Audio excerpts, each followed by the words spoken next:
Well, this morning here on Daytime, we are continuing to get to know our WJHL news team, and we are excited to be sitting down with Storm Team 11 meteorologist Jeremy Eisenzopf. It is great to have you on Daytime. Yeah, I'm glad to be here, Amy. Of course, we get to see you every day as you're talking about the forecast and what we can expect, and you've been at News Channel 11 for several years. It's been a minute, right? Yes.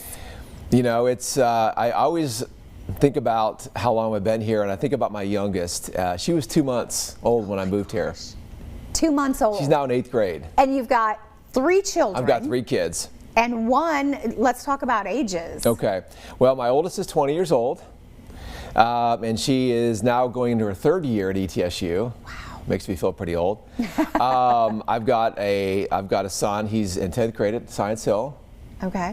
And then my youngest is 8th grade in Indian Trail.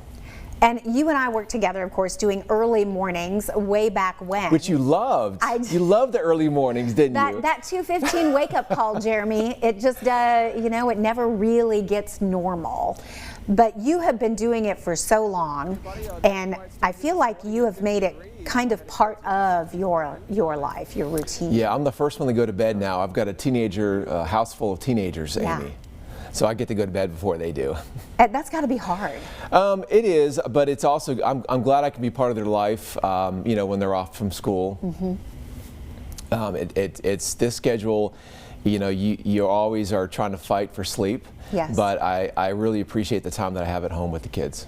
Well, one of the big things that I got to work with you on the desk for several years. We did have a lot of fun. We did. Remember when you came out on Halloween? Oh my goodness! You scared me half to death. Yeah, yeah. Yeah, that was fun. Those were good times. It was. It was great having you part of the morning show. You should always come back. You know, we can share roles occasionally, right? Yes. And it is fun. Yeah. But one of the things you really taught me was about being intentional with your time. You really realize how important those moments are, those weekends, those afternoons, those evenings, when you can be intentional with the people that you love. Well, Amy, I grew up with a single mom, and I grew up and oftentimes without any parents around. So I think from that perspective, I really made and realized that intentional time with my kids is really, really important. So, you know, I'm not there all the time. I'm not always the best dad, but I try to be present in their activities. And you're busy. You're a big outdoors guy. You love to bike.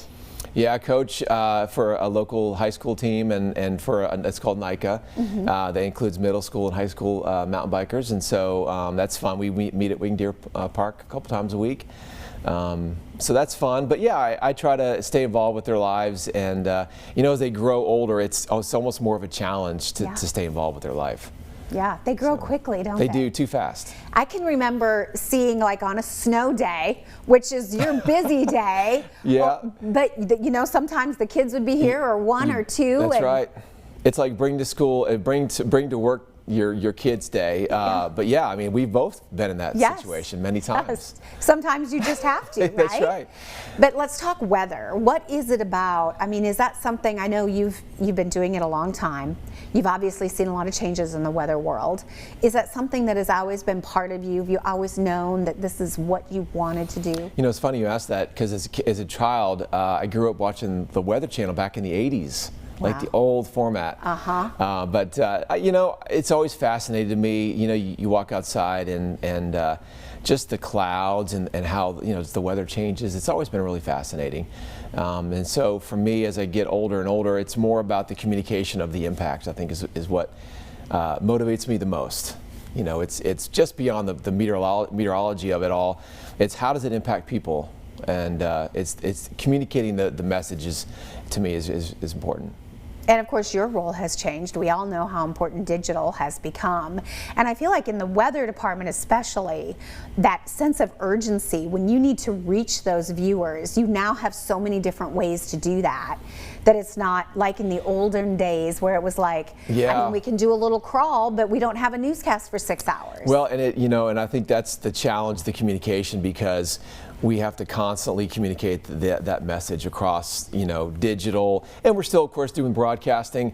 But it is, you know, you've got the social media, you've got everyone has a weather app, and I think that you know, with everybody having a weather app, everybody has a source of weather information, but they don't always have a context of how the weather's going to impact them, you know, in every situation. So I think that's where we come in hand in hand with the technology, is we provide context, we provide more than just an icon on your phone, right? I mean, we're hopefully providing more information. So that's kind of the goal, is that that when people are watching, whether it's on social media or on television, that they're getting the information that they need.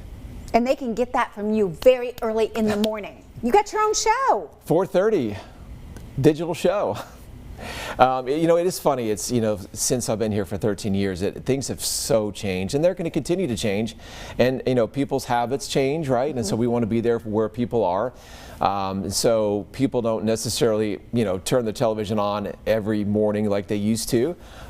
We appreciate when they do, but that's why we're covering all these different platforms.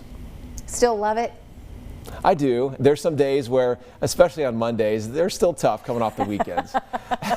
But you wish you could have just 2 more hours in the day just yes, for a little resting. We took a poll this morning, Kelly, and the question was, you know, how many hours of sleep do people get? Not enough. The most popular was 5 to 6. If I get 5, I'm pretty lucky. Oh, Jeremy. So yeah. But well, life is full, and there's plenty of time to sleep later. There you go. We'll just go with that, right? And in the meantime, you have several different opportunities for folks to follow you. That's right. Of course, Facebook page. I'm on X. You know, if you're the WJHL Plus app, yes, you know, wonderful. Doing that at 4:30 as well. So yeah, a lot of places to go. And Johnson City has become your home now. Oh, absolutely. You're kind of one of all of us who absolutely weren't originally from this area, but I feel like we've been here a long time. I mean, a transplant, I guess. Yeah. You know. Yeah, I mean, my kids don't know any other place. Right. So this is home for them. This home for me, too. Home for all of you. Yeah. The Eisenzopf family. Well, thanks for taking some time with Sure. us today. We're going to give everybody some information. Don't forget, very social. You can follow Jeremy on all his social media platforms and check out his digital show, of course, 4:30 a.m., but streaming anytime. So you can download that on our WJHL Plus app.